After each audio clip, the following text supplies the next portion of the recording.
আমরা বিএনপির সময় এইখানে আমরা হসপিটাল করেছি। আমাদের 31 বেডের হসপিটাল মঞ্জুরি পেয়েছে। এখন আমরা 50 বেডে হসপিটাল করতে চাচ্ছি। সেজন্য নতুন করে জমি অধিগ্রহণ করতে হবে। অনেক হসপিটাল আমাদের আজকেও 81 জন রোগী ভর্তি 31 বেডের জনবল নেই, আউটসোর্সিং এর লেভেল নেই, 4th class 3rd class employ নেই।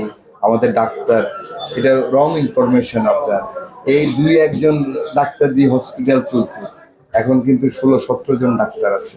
আমাদের মহিলা নার্স আছে 8 থেকে 27 জন মহিলা নার্স আছে, একসময় ছিল 6 জন। কিন্তু এখানে আমরা মাদক, শিক্ষা এবং স্বাস্থ্যের সর্বদলীয় কমিটি, সর্বশ্রেণীর মানুষের, সর্বপেশার মানুষকে একত্রিত করে আমরা রামগতি এবং কমলনগরকে একটা মডেল উপজেলা হিসেবে আমরা করতে চাই। এটাই হলো এখন আমাদের দৃঢ় অঙ্গীকার। আপনাকে ধন্যবাদ।